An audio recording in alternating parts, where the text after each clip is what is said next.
Assalamualaikum warahmatullahi wabarakatuh.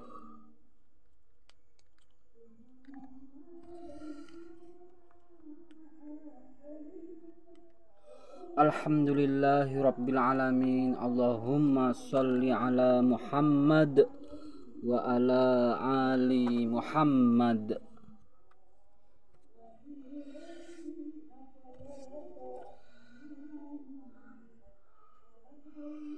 Islam baca kitab vs Islam terjemah.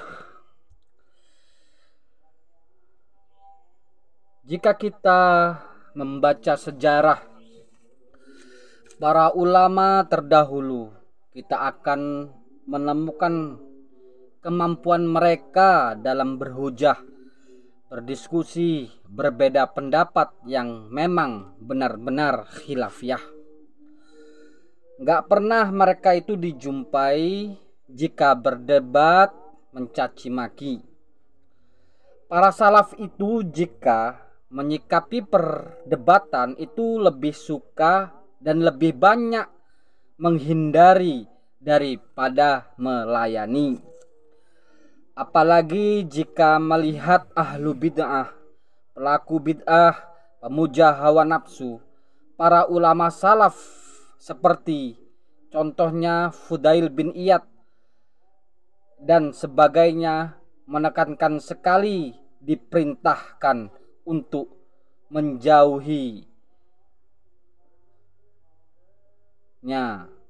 Sampai-sampai Fudail bin Iyad ini pernah berkata, Fudail bin Iyad ini yang wafat tahun 187 Hijriah. Beliau pernah berkata, terjemahnya, hindarilah duduk bersama ahlu bid'ah, dan barang siapa yang duduk bersama ahli bid'ah, maka ia tidak akan diberi hikmah. Kalau kita perhatikan, orang-orang yang suka mencaci maki itu nampak di YouTube. Jika berbicara nggak hikmah banget, perhatikanlah semua. Nampak orang yang mengkritisi Salafi yang digelari Wahabi, rata-rata yang dikeluarkan dari mulutnya itu satupun nggak ada yang hikmah. Dari sini saja sebenarnya orang awam yang hidup di zaman internet ini bisa menilai. Apalagi kalau kita perhatikan sifat sombong pemuja ilmu alat, yaitu nahwu dan sorof, seolah-olah Allah menciptakan ilmu nahwu ini untuk menghantam orang-orang yang mendapat hidayah dari terjemah kitab. Fenomena seperti ini sebenarnya kekonyolan dan pembodohan secara massal. Coba perhatikan mereka-mereka yang beranggapan bahwa siapa yang bisa membaca kitab dialah pemegang kebenaran, pemilik kebenaran, padahal hakikat ilmu alat hanya hakikat ibarat seperti alat-alat lainnya. Siapa yang ahli, dia bisa menggunakannya. Kalau kita baca para orientalis barat yang kafir non-muslim, itu ada yang pandai-pandai baca kitab, bahkan ada yang ahli hadis. Itu banyak, itu orang kafir itu banyak seperti itu. Ada. Seperti orang Kristen aja yang ada di Indonesia, seperti pendeta Bambang Nursena. Dia bisa baca kitab, tapi dia non-muslim. Jika diperhatikan, orang yang sombong dengan kemampuan ilmu alat itu rata-rata emang pengagung kuburan-kuburan orang soleh, pendukung bid'ah meskipun kata dia bid'ah hasanah dan kata Muhammadiyah nggak ada bid'ah hasanah, yang ada ibu hasanah. Ini dari saya buat pasukan YouTuber, pendukung bid'ah hasanah yang kemampuannya cuma baca kitab tapi nggak punya intelektual dalam beragama. Saya kasih masukan ya. Pertama, terjemah itu hakikatnya memudahkan dalam belajar, memudahkan untuk diskusi. Jadi jangan anti terjemah. Anti terjemah itu akan melahirkan kebodohan dan menotok jalan pikiran umat untuk mencari hidayah. Yang kedua, jargon yang sering didengungkan. Orang yang bisa baca kitab aja belum tentu paham agama, apalagi yang modal terjemah. Jargon kayak gini harus dihilangkan, karena sekali lagi ini pembodohan. Karena faktanya yang bisa baca kitab banyak, orang non-muslim yang bisa baca kitab ada, orang Syiah yang bisa baca kitab banyak. Mereka semua menyimpang. Dan faktanya juga orang yang dapat hidayah melalui terjemah banyak. Dan contohnya para mu'alaf di dunia ini. Jika kita perhatikan, orang yang ngaku hebat dan sombong karena bisa baca kitab itu kadang aneh. Yang pertama, nggak menggunakan intelektualnya dalam beragama untuk memahami sebuah substansi. Contoh, coba saja perhatikan kalau ada serang-serangan berkaitan sebuah kritikan, sebuah amalan dari kubu yang mengkritisi. Contoh saja seperti kunut. Pihak Salafi yang digelari Wahabi menjelaskan referensinya berkaitan dalil-dalilnya seperti ini, seperti itu. Dan anehnya mereka itu rata-rata kok menanggapinya dengan narasi, dengan ilmu cara membaca kitab, seperti nggak bisa baca kitab, salah bacanya, bla bla bla bla, modal terjemah dan lain-lain. Bukannya ditanggapi secara substansinya, malah nggak nyambung. Ini artinya mereka itu cuma bisa baca kitab, tapi intelektual dia dalam beragama ini minim banget. Seharusnya kan kalau mau mengkritisi bacaan itu lebih baik pemuja ilmu alat ini seharusnya ngajar cara membaca Iqra aja, atau meneliti kitab-kitab yang sudah diterjemahkan, atau menerjemahkan kitab-kitab yang belum diterjemahkan.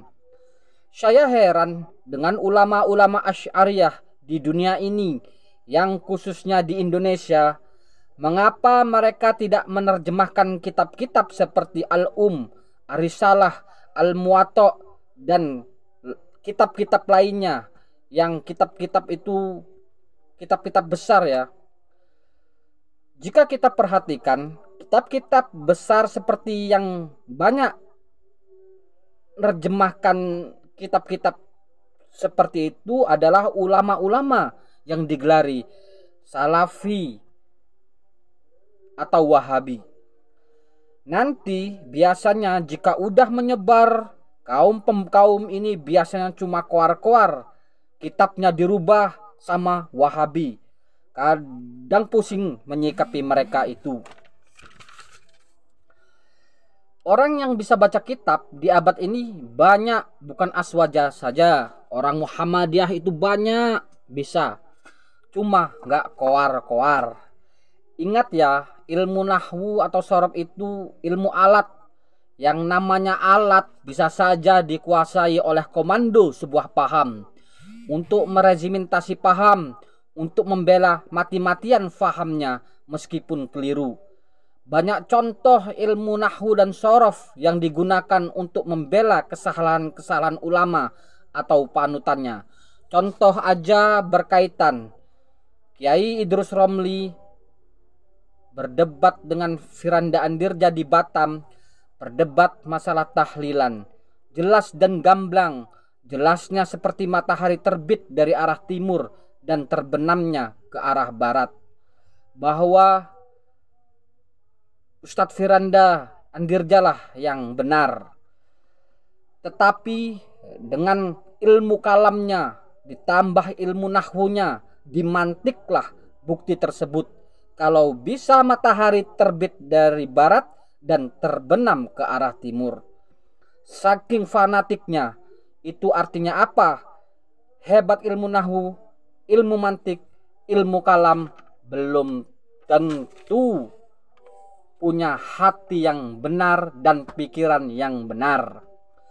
Itu saja masukan dari saya, Al-Husain. Buat pemirsa yang lagi menyaksikan perang paham antara Asy'ariyah vs Salafi yang digelari Wahabi belakangan ini. Yang dari pihak Salafi ini ada Zulkarnain El-Maduri dan Harry Pras vs segudang YouTuber aswaja, baik dari kalangan yang lurus maupun yang lurus banget, nggak bengkok-bengkok. Semoga Allah menjauhkan kita semua dari sifat sombong, angkuh, dan menjadikan kita mempunyai sifat tahu diri dan tahu batas. Dan semoga Allah memenangkan pejuang sunnah Nabi dan menghancurkan pemuja-pemuja bid'ah tanpa terkecuali untuk golongan manapun yang membela bid'ah itu. Sekali lagi, intinya ilmu nahwu dan sorob itu hanya sebatas ilmu alat. Orang yang pandai baca kitab gak bisa menghakimi orang yang belajar agama melalui terjemah bahwa mereka sesat.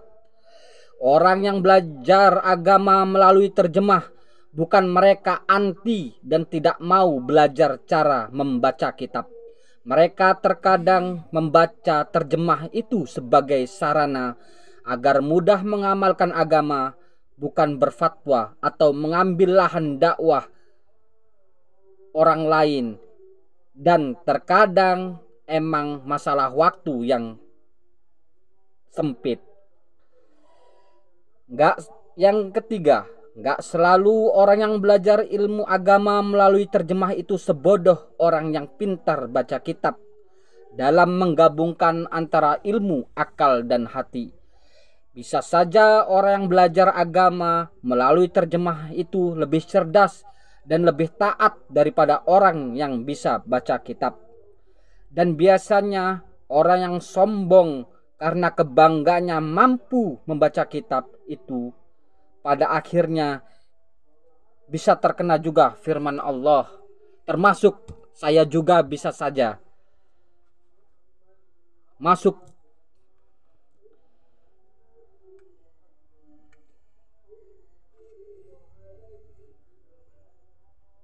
mereka itu terkena ayat mereka itu seperti keledai-keledai yang memikul kitab-kitab. Artinya banyak mengumpulkan kitab, tapi kemampuan kecerdasannya dalam membaca kitab tidak sesuai dengan yang Allah dan Rasulnya maksudkan, dan tidak mau mengamalkan yang Allah dan Rasulnya putuskan. Itu saja video saya menanggapi fenomena perang paham antara YouTuber aswaja dan YouTuber yang digelari Wahabi. Subhanakallahumma wa bihamdika asyhadu alla ilaha illa anta astaghfiruka wa atubu ilaik. Assalamualaikum warahmatullahi wabarakatuh.